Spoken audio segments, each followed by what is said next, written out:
Okay, everyone, welcome to our fourth seminar of ISAC webinar series.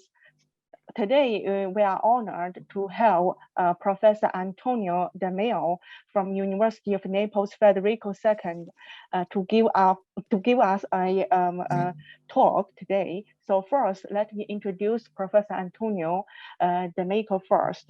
So Antonio de Maio was born in Sorrento, Italy on June 20th, 1974.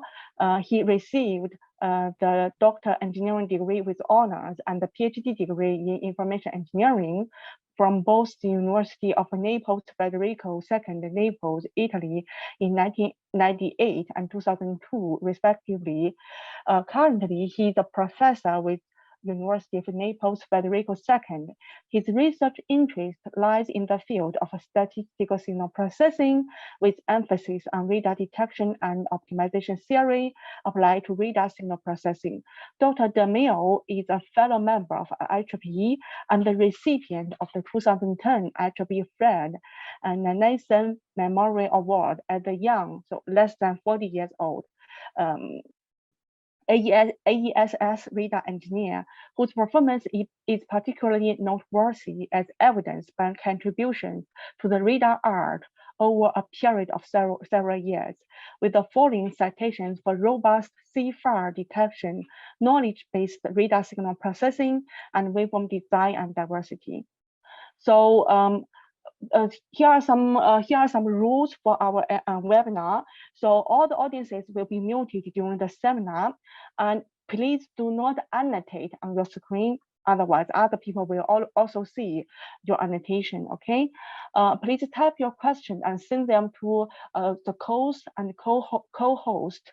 We will collect questions from both audiences from the Zoom and offsite live broadcast.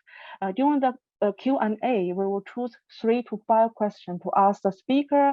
Questioners will be named and are encouraged to ask the question by themselves. Okay, that's all. Let's have Dr. de Maio to give us his wonderful talk. Okay. I stop to share. I stop to share my screen. Okay.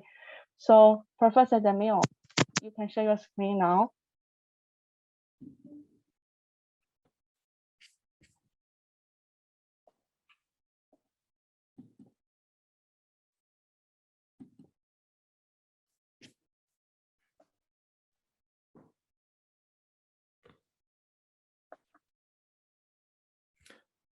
Oh, well, distinguished colleagues, friends, and students, depending on what part of the world you are, good morning, good afternoon, or good evening.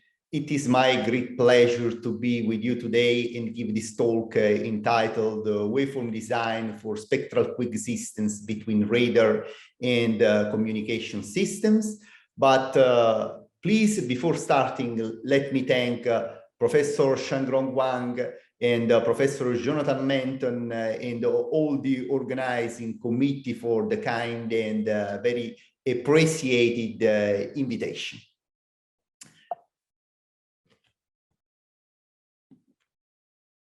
Okay, well, here we can see an outline of this presentation. First of all, we will see some motivations for the problem. Then we will go through the analytic formulation of the waveform design process. Hence, we will see the performance of the technique together with a discussion on extensions and connected issues. Then something about the experimental analysis.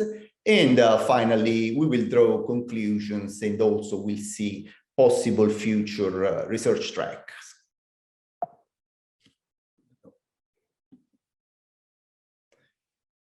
Well, coexistence between radar and telecommunication systems over the same spectral bandwidth is currently one of the hot research topics, both in communication and radar communities. being the radio frequency electromagnetic spectrum a limited natural resource, which is necessary for an ever-growing number of services and systems, such as mobile communications, radio, television broadcasting, and in particular for remote sensing. Besides, high quality and high rate wireless services, as well as an accurate and also reliable remote sensing capability, demand an increasing amounts of bandwidth. Unfortunately, on the other side, there are basic electromagnetic considerations, such as good foliage penetration, low path loss attenuation, reduced sizes of the devices, and they push all the systems, many systems, to coexist in the same frequency band. As a result, together with the oil and the water, we can say that the radio frequency spectrum represents one of the most important, significant, and also critical commodities. This is due to the huge impact of radio services on our society. And here in the slide, you can see a very important citation by our famous and also extremely respected colleague, Dr. Mike Weeks, who unfortunately passed away quite recently. And this sentence is about spectrally crowded environment issues. I would read this sentence.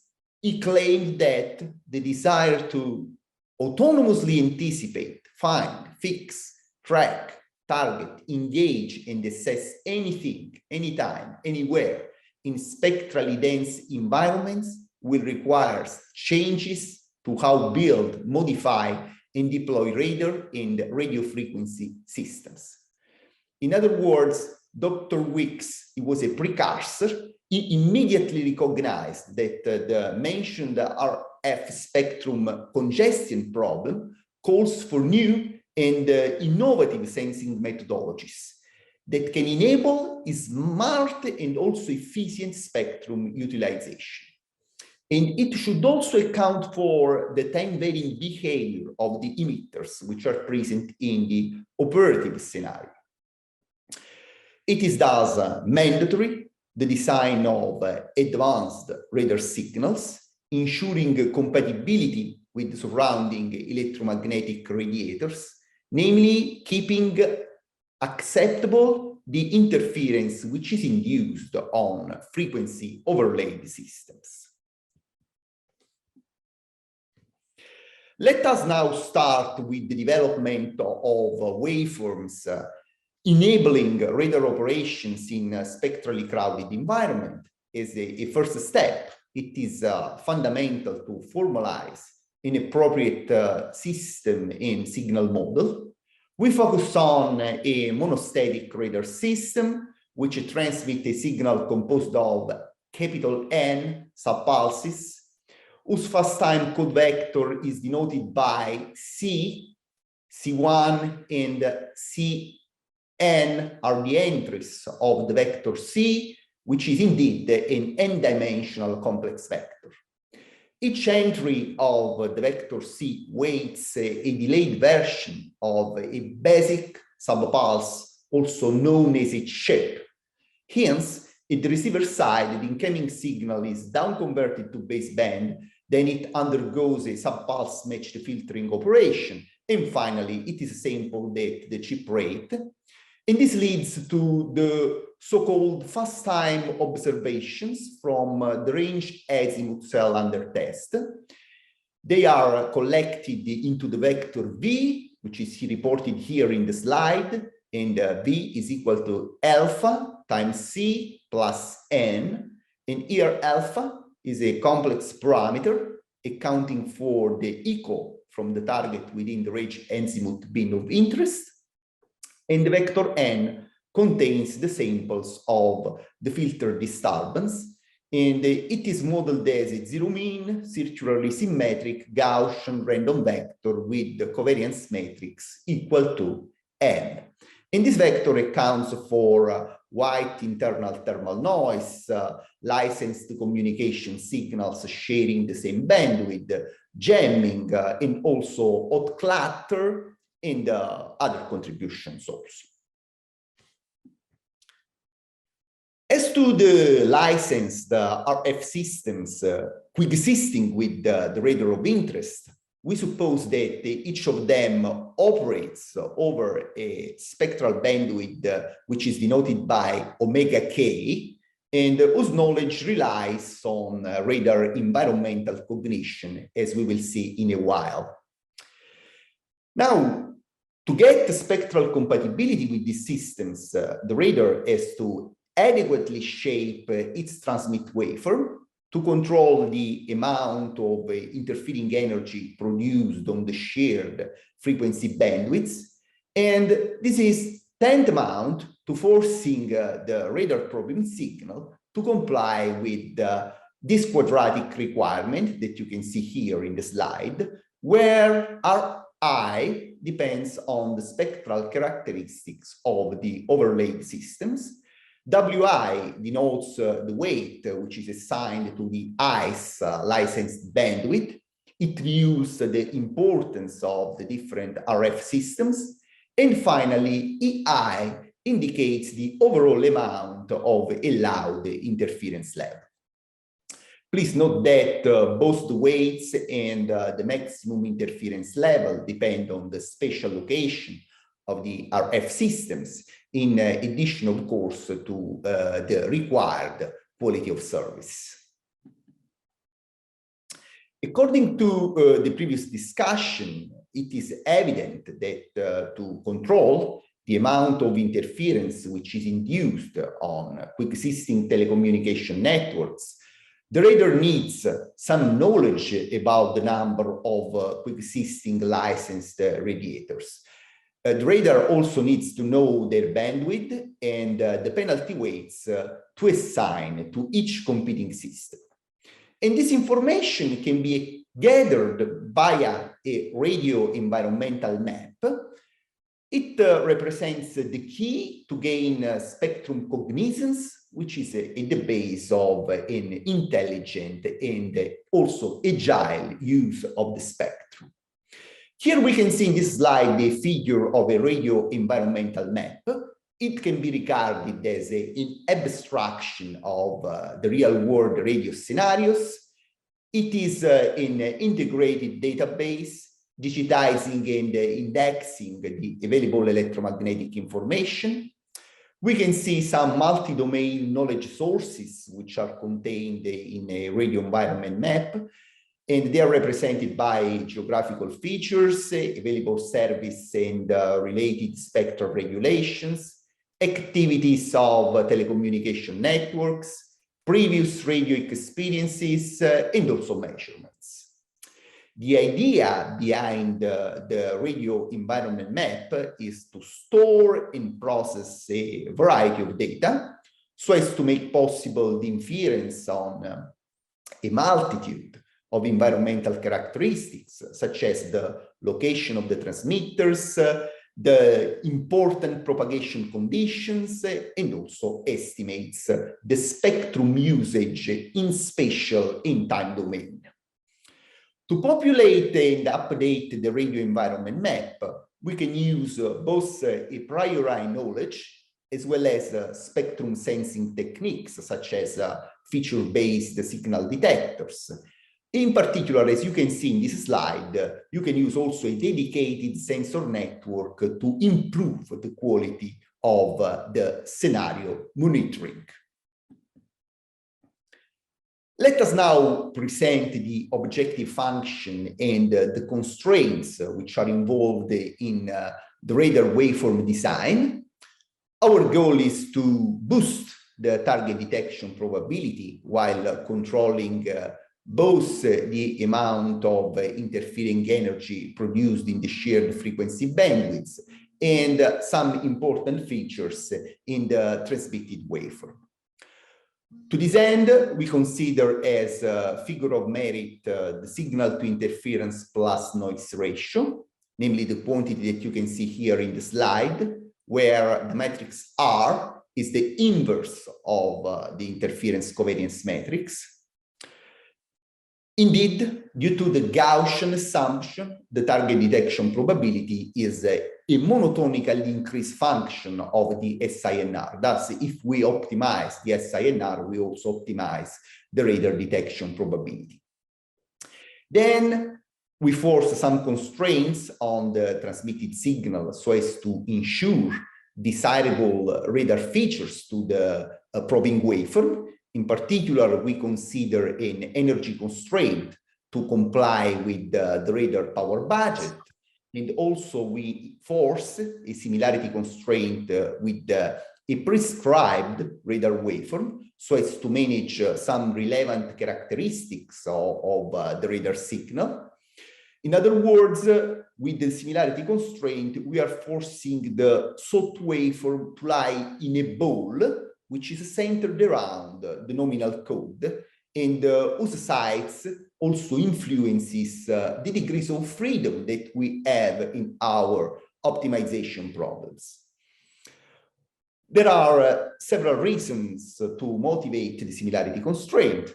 First, if we perform an uncontrolled optimization, it can lead to signals with significant modulus variations, with poor range resolution, with high peak side lobe levels, and more in general with an undesired ambiguity function.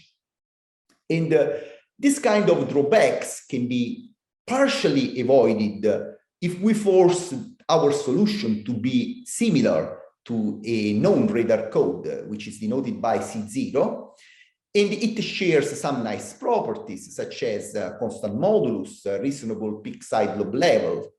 And in the figure, you can see also a nice pictorial representation of the similarity constraint. And finally, we also guarantee spectral compatibility with the overlaid radiators, providing a control on the interference energy produced on the shared bandwidth according to the constraint that we have introduced in the previous slide. Summarizing, the waveform design problem of interest can be formulated as the non-convex quadratically constrained quadratic optimization problem, which is shown here in this slide. And this is, of course, a non-convex optimization problem. And before proceeding with the solution of the optimization problem, it is worth pointing out that the similarity and the spectral constraints are in general competing requirements. This means that not all the pairs EI and epsilon provide a feasible waveform design problem. As a consequence, it is fundamental to characterize the feasibility of our optimization problem, which has been called P1 in the previous slide. And we need to characterize its feasibility in terms of EI and epsilon for any given similarity code C0. This observation leads to the definition of the so-called interference similarity achievable region associated to the radar code C0. And it is formally defined in the yellow box here in the slide. And by studying the set F, it is possible to prove that the interference similarity achievable region is a convex set. This means that from a practical point of view, we can control its accuracy description, and the points on the boundary can be computed in polynomial time. This means that the radar designer can select the most appropriate interference similarity pair with the polynomial complexity, and thus he can optimize the radar task. Let us now focus on the solution of the optimization problem, namely on the code synthesis method. To this end, we first observe that the original design, namely the problem on the left, is equivalent to the non-convex enlarged quadratic problem called P2, which is given on the right. It is just obtained reformulating the original similarity constraint as a homogeneous quadratic form. Specifically, it can be shown that an optimal solution to P1 can be obtained from an optimal solution to P2 and vice versa. Thus, the two problems are equivalent. Now, leveraging the equivalent matrix formulation of problem P2, where all the homogeneous quadratic forms have been written in terms of rank 1 matrices, and also neglecting the rank 1 constraint, we obtain the following convex semi-definite programming problem P3, which is indicated as enlarged quadratic problem relaxed. Problem P3 is, of course, a relaxed version of the original problem, since the feasible set of P3 is larger than that of P2, and in general, the optimal solution of P3 might not be a rank 1 solution. Nevertheless, we can prove that problem P3 is solvable, since its feasible set is a compact set, and the objective function is a continuous function. Moreover, the relaxation is tight, in the sense that we can construct a rank 1 optimal solution to P3 starting from an arbitrary rank optimal solution to P3. In other words, the problem P2 is called hidden convex, namely P2 is an hidden convex problem in the sense that it is equivalent to a convex optimization problem. And the proof for this claim requires the use of some rank 1 matrix decomposition tools. And here we can see the algorithm which is necessary for the code synthesis. It is summarized in the scheme that you can see here in the slide. First of all, the solution to the convex optimization problem is obtained, for instance, via interior point methods. Then its rank is assessed. If the rank is 1, everything is easy, as you can see here in the flow. If it is larger than 1, a rank 1 decomposition tool is invoked to obtain an equivalent rank 1 solution. Finally, you need the phase rotation to comply with the original similarity constraint. What is interesting to note is that the overall computational burden connected with the implementation of the algorithm is polynomial, as both the SDP problem and the matrix rank 1 decomposition can be performed in polynomial time. It is now time to assess the performance of this transmit design strategy, illustrating the achievable performance, the spectral shape of the resulting waveform, and also the autocorrelation features which are associated with the device, the signals.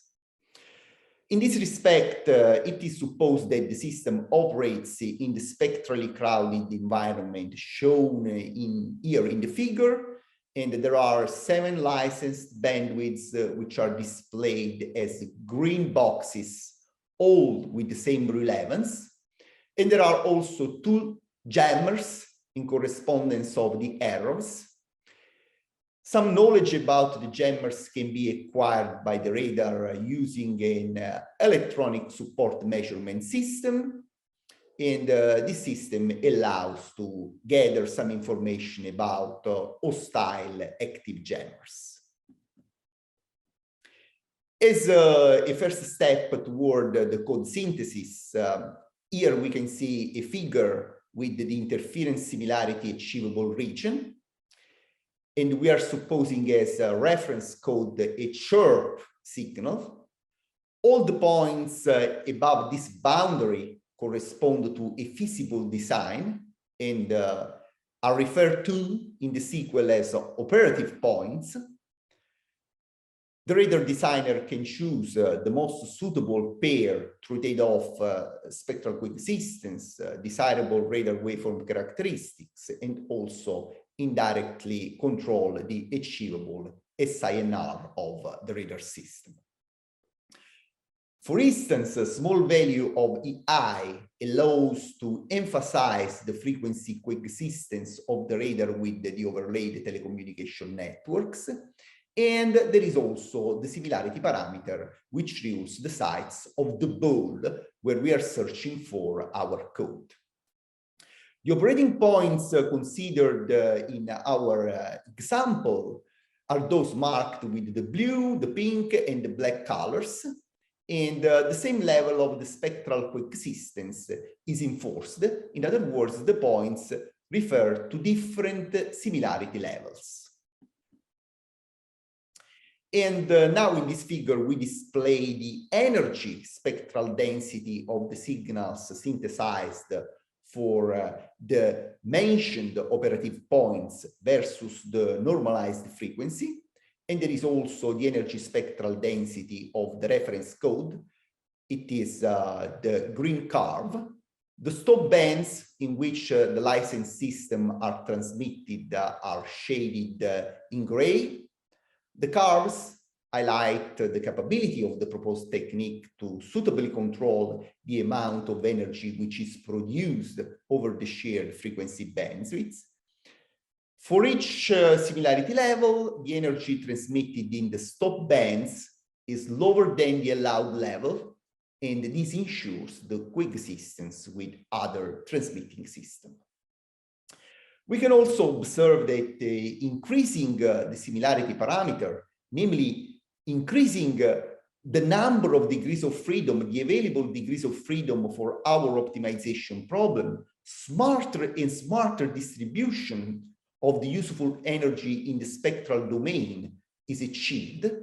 There is also a progressive reduction of the radar emission in correspondence of the shared frequencies, and also an enhancement of the unlicensed jammer rejection capabilities. As a byproduct, namely as a result, we also expect higher and higher SINR values. This is indeed what is shown in the figure here, where the normalized SINR is reported versus the similarity parameter epsilon, and the curve clearly confirms that the higher epsilon, the better the radar detection capabilities, being higher the SINR. In other words, if epsilon is large enough, for our case, epsilon greater than around 0.78, the upper bound performance of 1 is achieved. And this highlights the effectiveness of the proposed algorithm. Here we can see a performance analysis in terms of autocorrelation properties of the design waveforms. Better SINR values, spectral compatibility, and interfering rejection are traded off for worse and worse range solutions in the integrated side lobe levels and peak side lobe level values. In fact, we can see that the higher the parameter epsilon, the worse the autocorrelation shape in terms of integrated side lobe level and peak side lobe level.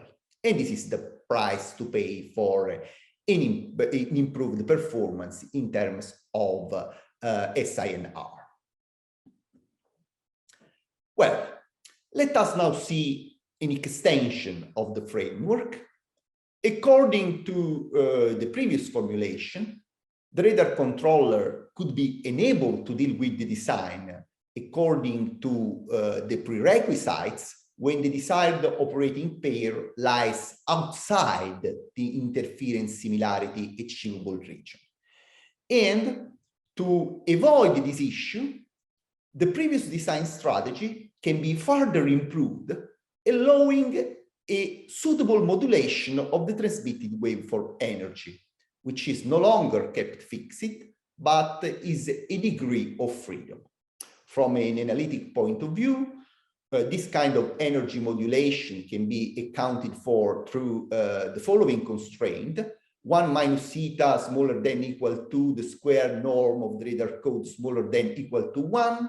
where eta is a design parameter ruling the maximum allowable reduction of the radar transmit power, and it can be set according to radar equation argumentations. In other words, it is now possible to trade off the radar surveillance coverage with the desired waveform characteristics while still fulfilling the spectral coexistence. What is interesting to note is that the new algorithm ensures at least the same performance as the previously shown method when the maximum transmit energy belongs to the feasible region of the problem. However, it also allows to deal with more stringent spectral constraints, where the existing technique cannot be applied because of the incompatibility of the maximum transmit energy condition with the feasibility of the signal optimization problem. From a mathematical point of view, the new waveform design problem can be written as the non-convex optimization quadratically constrained quadratic problem P1, which is reported here on the left, where we explicitly see that the energy constraint has been replaced by the new relaxed constraint, the new relaxed requirement in terms of energy. And remarkably, this problem can be equivalently reformulated as a homogeneous quadratically constrained quadratic problem given by problem P2. Then problem P2 is hidden convex, namely it can be solved starting from an optimal solution to the convex optimization problem P3, which is obtained relaxing the rank 1 constraint in P2. This means that an optimal solution C star to problem P1 can be synthesized from an arbitrary rank optimal solution to problem P3. We have also conducted additional research in this field so as to perform a direct control on the interfering power which is radiated on each frequency interval, so as to address a local control on each shared bandwidth instead of a global control, which is, as it is done in the problem that I have shown you till now. And we also developed other procedures to account for constant envelope signals so as to comply with the amplifiers operating in saturation regimes. In general, it is not possible to get the optimal solution in these cases in polynomial time, but I would say we are able to obtain good quality solutions. Here another extension. Till now, we have focused on the case where the disturbance which is perceived by the radar system is due to external interference sources like jammer or also hot clatter. With hot clatter, we mean terrain reflected jammer multipath. However, we need also to take care that one of the major radar impairments is the self-induced clatter. Thus, what we want to do now is to extend the previous design methodology to account for a situation where a radar operates in a highly reverberating environment. The additional and quite deleterious signal-dependent disturbance contribution can be accounted for in our analytic model through the term I, which is here reported in the slide. It is the superposition of returns from range cells adjacent to that under test with alpha k, the complex echo amplitude of each clutter patch, and is modeled as a zero mean and uncorrelated with respect to the parameter k, for instance, but not necessary with a Gaussian distribution. And here in the figure in the slide, we can see also a pictorial representation of the mentioned self-induced interfering scenario. And each ring corresponds to a specific range bin, and the one in the middle is that of the cell under test. As a result, the covariance matrix of the clutter component directly depends on the radar code. Namely, we have signal-dependent interference, and the mean square value beta k of the clutter amplitude returns directly influence the expression of the disturbance of the interference covariance matrix. To gather some knowledge about beta k, we assume that the radar system exploits a dynamic environmental database so as to predict the actual scattering scenario. Otherwise, you can use previous measurements that are stored in clutter maps, and also to account for additional electromagnetic models for the backscattering environment. Here we can see the signal model of the fast time observations, accounting for the presence of signal-dependent clutter in addition to the useful signal contribution, the white noise, and also the external interference. Assuming that the observations are processed via the receiver filter W, the SINR is the processor output, and this is the parameter which reduces the radar detection capabilities, can be expressed as shown here in the bottom of the slide, where the numerator is the useful signal energy, while the denominator is the clutter plus interference energy. Our scope is the optimization of the radar detection performance while ensuring spectral coexistence with the overlaid licensed emitters. And this means that we focused on the joint synthesis of the radar code C and the receiver filter W. And this problem can be formulated as the following constrained transceiver optimization problem. Again, problem P is a non-convex and in general an NP-hard optimization problem, because the objective function is a non-convex function, and also the energy constraint is associated with the non-convex set. What is interesting to note is that this design reduces to our original problem if the clutter component is not present, I mean, in the absence of clutter.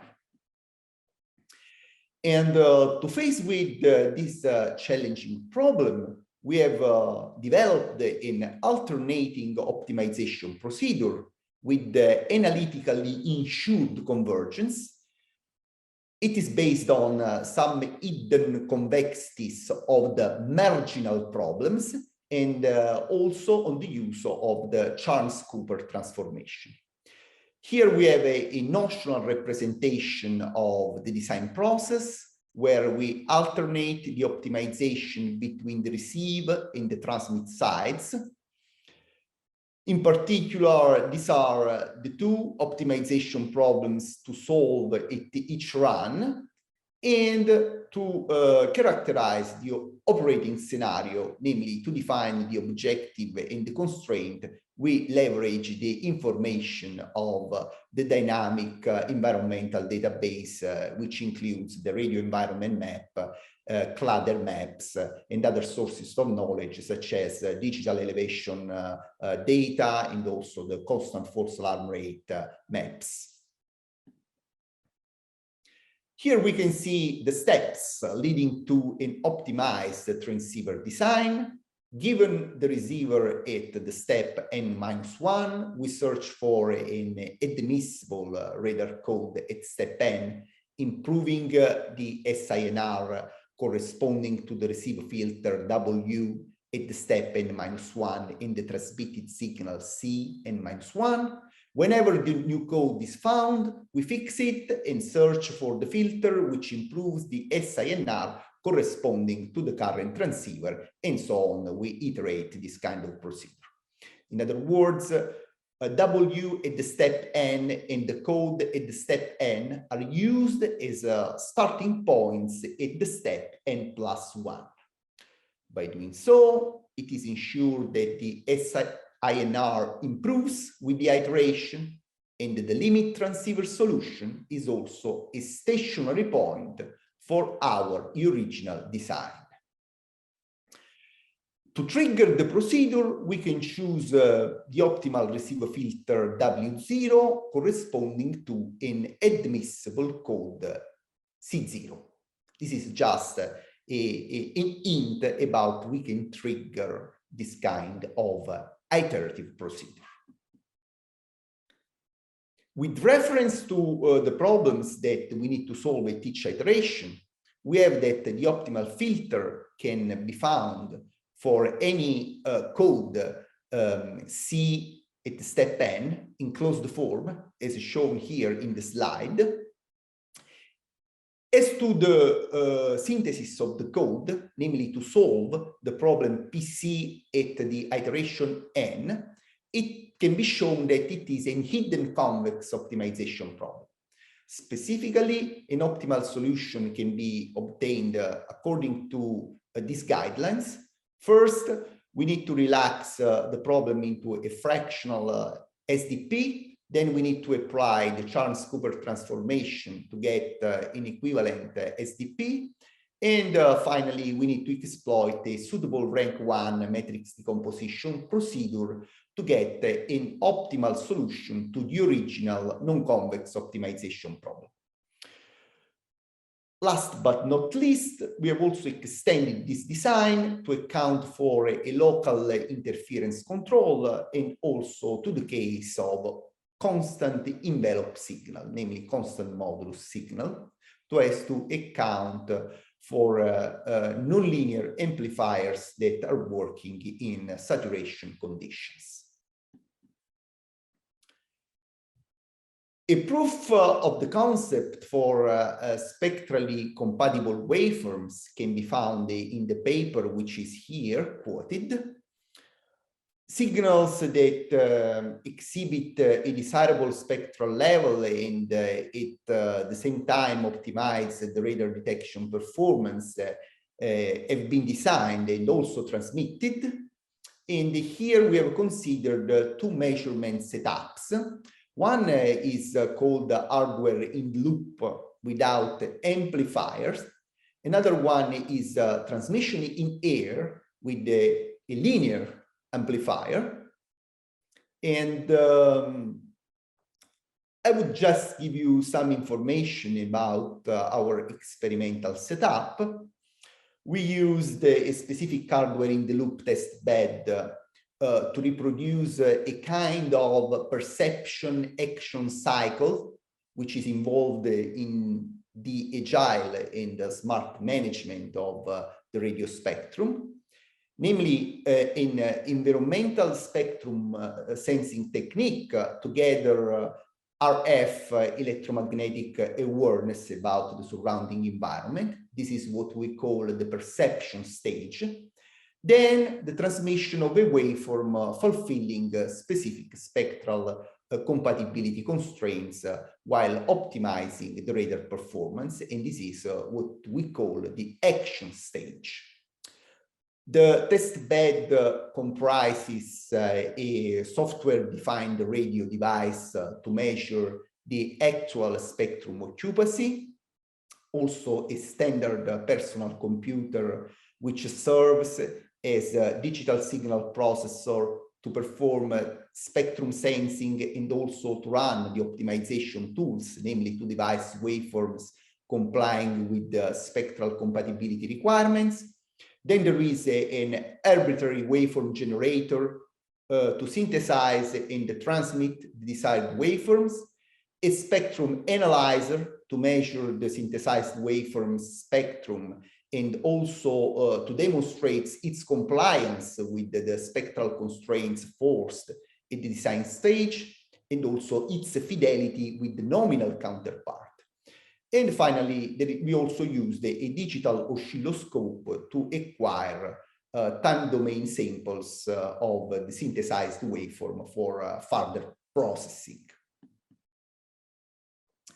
I will not go within many details which can be found within the paper I quoted in the previous slide. I would just mention that we focused on the sensing bandwidth of 941 megahertz, and there were 4 licensed emitters as shown here in the spectrum of this slide. Please notice the gray regions here. And the waveform has been synthesized for different situations about the tolerable interference. The arrow indicates that the system can tolerate higher and higher level of interference. And for each color, there are 2 curves, the solid and the dotted. They are the theoretical and the experimental curve.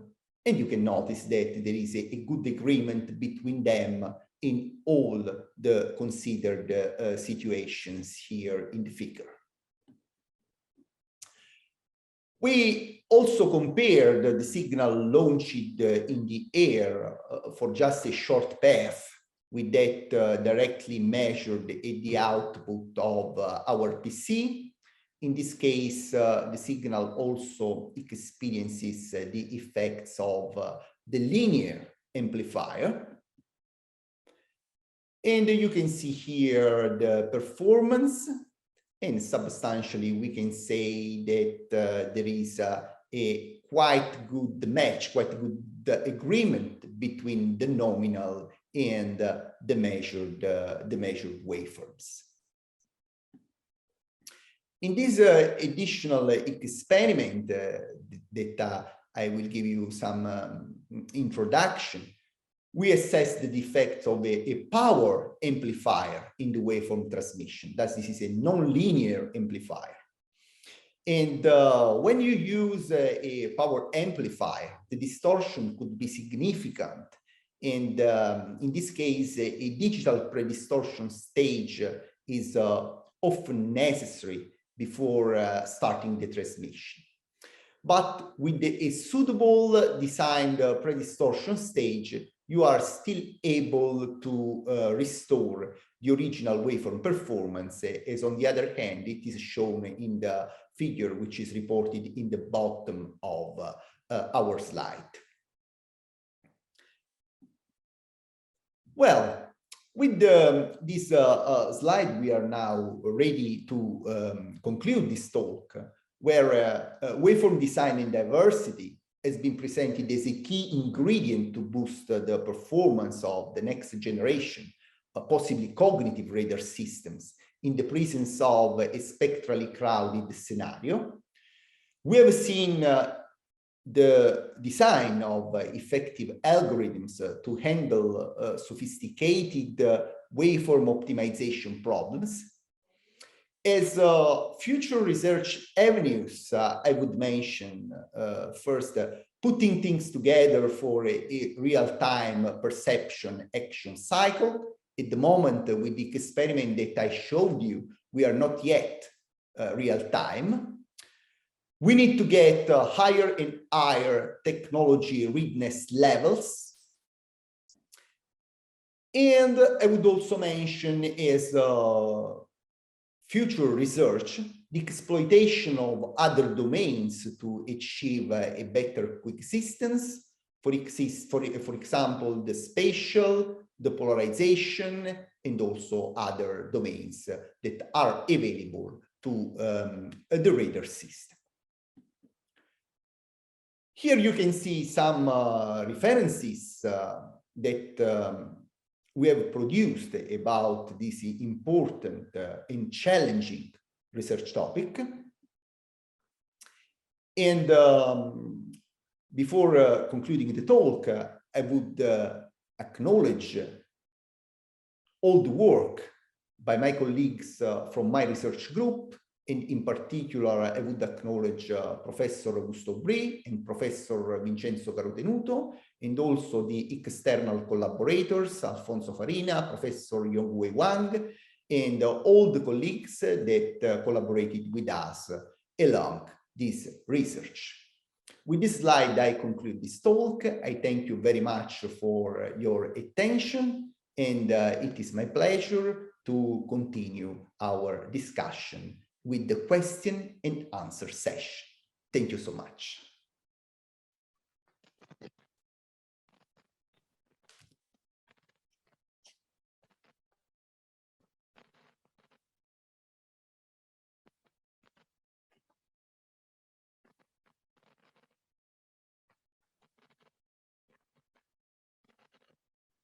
Please, do you hear me?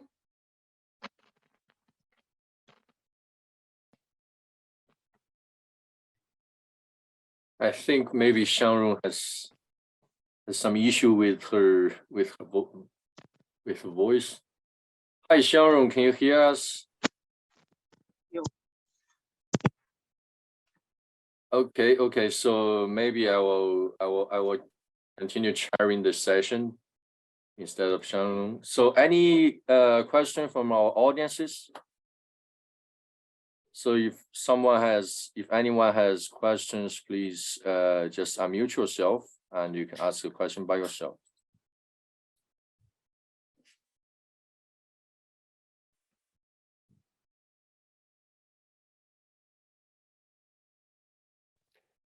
Okay, maybe Hello, can you hear me? Yeah, we can hear you. Yeah. Okay, thank you for the talk. First of all, my question is about the sequential optimization procedure you mentioned on page 26.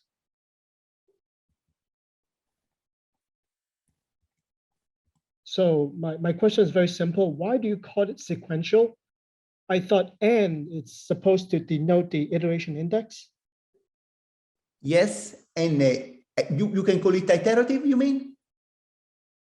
Right. In the sense that we optimize first over the code and over the filter, then over the code and then over the filter. Right. This is kind of an iterative procedure. Right, so why do you call it sequential then? Because we get a sequence of filters and a sequence of codes. Oh, the okay, parameter I see. N is the index. I see. Okay, I see. And also you said that this algorithm is not in real time. So how many iterations do you need for the procedure to converge? No. It requires a small number of iterations to converge. Usually in 5-7 steps, you are able to converge. I used the term non-real time when I described the hardware part of the presentation, because now at the moment, everything is not optimized from the hardware point of view. For instance, we are using the so-called general purpose softwares for the solution of the optimization problems. But once you want to implement them in real time with real hardware, you need to devise specific optimization tools for this specific optimization problem, and you can make the algorithm faster and faster. Maybe you can implement on a dedicated processor, and you can boost the speed of the overall procedure. I mean, of the overall perception action cycle. I think what is relevant now is to try to develop the perception action cycle in real time. You sense the environment, you are able to design the waveform, and you need to transmit the suitable waveform. Till now, the experiments that we have performed are not real time. We measure the environment, and then we take some time to develop the waveform and then to transmit it. I see. I don't know if the idea is clear. Great, thank you. My pleasure. Okay, so any further question? Yeah, me. Can I go ahead? Yeah, please, Ahmed. Okay. Nice to meet you. Nice to meet you, Professor Fan. Hi. Thank you, Professor Antonio. Thank you, Professor Antonio, for the impressive talk. I'm Ahmed Bazi from NYU Abu Dhabi. So just a small question regarding the rank 1 decomposition. So are we guaranteed to get a rank 1 solution or? Okay. You are guaranteed. You are guaranteed. And there is Okay. there are some papers from the Operational Research Society, and they are papers by Professor Zhang and Professor Wang. They are from the optimization theory and the operational research. If you use my papers, you can see that they are always quoted, and substantially they developed the rank 1 optimization tools that are used for to show the hidden convexity of our optimization problems. And if you send me an email, I can send you the detailed references. Okay, thank you. So we don't need any, so if we're guaranteed to have a rank 1 solution, then we just apply an eigenvalue decomposition to get the, because we do an SDR relaxation, right? So the WW Hermitian is the matrix, and then we just do an EVD to get the solution. Okay, okay. You are Thank able you to very get much. the optimal solution of the optimization problem. Where I claimed optimal solution, you are able to get the optimal solution. With the one, the only problem that I showed you where you are not able to get the optimal solution is the one with the signal-dependent interference. In this case, you are only guaranteed to have a good quality solution, because this one is an NP-hard optimization problem. You can, with reference to this last one, it's not possible to get the optimum. So in that case, you apply some sort of Gaussian randomization, and you pick the strongest. No, we need there are two optimization variables, which are the code and the filter, and we make an iterative optimization. We cycle between code and filter optimization, and we get better and better objective functions at each iteration. I see. We have the monotonic. Thank you. My pleasure. Thank you very much. Thank you. We have one question from DHY. Could you please unmute yourself?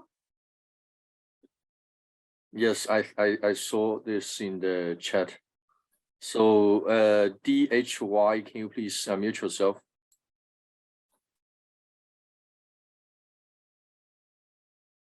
Okay, I think he's asking a very general question. What are the challenges in the signal processing of integrated sensing and communication? It's so wide area of research. I can mention some challenges that you can see here from this presentation. There are not only analytic mathematical challenges connected with the solution of the optimization problem. There are challenges connected with the real operation of radar systems. There are challenges connected with the hardware implementation, with the amplifier technology, with the arbitrary digital waveform generators. More or less, the challenges are so many. Yes, exactly. Yes, so I think Professor Di Maio, I have myself some questions regarding your talk. So this is a very wonderful talk. I actually very familiar with all these formulations. So I have to see, I read lots of the papers since I'm a PhD student. So I have some general questions. First of all, regarding, so what kind of prior knowledge that's required, to implement such optimization? For example, in this formulation, you optimize the, let's see, the signal to clutter and noise ratio, right? Yes. So it seems that you may need to know the direction of your target in that case. Direction of the target, when you substantially use a radar system, you point a beam in a given direction. You point a beam in a given azimuth elevation direction, and this is the direction that you use for your optimization. I mean, the pointing direction of the radar main beam. Of course, you can also include some uncertainty in your pointing direction. I mean, you can add another constraint if you do not know, if you don't know very well your pointing direction. With reference to, anyway, also if you have some partial knowledge of your clutter, for instance, you are in some environments where there is not a good knowledge of the parameters which are used to build the cluster covariance matrix. In this case, you can also add some other constraints in the optimization problem that account for an imperfect knowledge of the parameter. Or you can also perform a kind of worst case optimization. Yes, yes, that makes sense. So another question is, can you please elaborate on the motivation of imposing similarity constraints for the radar waveform? So can we constrain the like the ambiguity function or other estimation or detection performance metrics? So what is the motivation for using similarity constraints instead of using those? You should understand that you need to ensure that there are also some quality within your waveform from the radar point of view. And the quality of a radar waveform can be assessed through the autocorrelation function of the waveform. For instance, the main lobe of the autocorrelation function is related to the range resolution of your radar system. The side lobes are also other important parameters from the radar point of view. And once you enlarge your ball, I mean, once you give more degrees of freedom to your optimization problem, substantially you can have degraded autocorrelation function as compared with your original waveform. And this is indeed what is shown here. The similarity constraint is important to control the degree of deterioration that you can tolerate within your autocorrelation function, or more in general within your ambiguity function. The ambiguity function is not only a range response, but it also accounts for the Doppler response. Doppler, right. Okay. So in that case, so I mean, all of these properties that radar waveform should possess, can then be, can they be reflected just in the performance metric? Like if I optimize my detection probability, or if I optimize my, let's see, the estimation error, MSE or Karamirov bound, can all of these properties also be reflected in that? Yeah, also metrics? The presence of side lobe targets. If you have high side lobes in the autocorrelation function, you are very sensitive to the presence of side lobe targets, for instance. Okay, yeah, thank you very much. Okay, My so pleasure. I think we have another problem. Sorry, so you have a problem. Okay, please go ahead. Yeah, Professor Antonio. I'm Yao. Hi. Hi. I want to know, is the initial point is necessary? We need to find an initial point to solve the optimization problem. The initial point. Yes. Yeah. Because we can't find the global optimal solution, right? So is the initial point is important or not? Only in this problem here, you need in this alternating optimization, you need an initial point to trigger your iterative procedures. In the other problems, you do not need any kind of initial problem initial solution. In the other cases, you are able to get the optimal solution. Here you can have some sensitivity with respect to the initial point, but what we have noticed is that this sensitivity is not too much. in particular if we use as a starting point the optimal receive filter corresponding to an admissible code C0. This is what we get. But in general, we cannot claim that there is not a dependence on the initial point with reference to this problem. There could be some dependence on the initial point. Our experience is that for this problem substantially, you get very good quality solution with this initialization. So admissible code is okay for the initial, right? Yeah. Okay. Thank you very much. Okay, I think now we have already asked lots of questions to Professor Di Maio, and if there's no further question, let's thanks Professor Di Maio again for this wonderful talk, and for all the audiences coming to this webinar. And thank you again, Professor Di Maio, and we hope to meet you again in our future events. Thank you very much, dear colleagues, and hope to meet you soon. Have a good Goodbye. time and enjoy your week.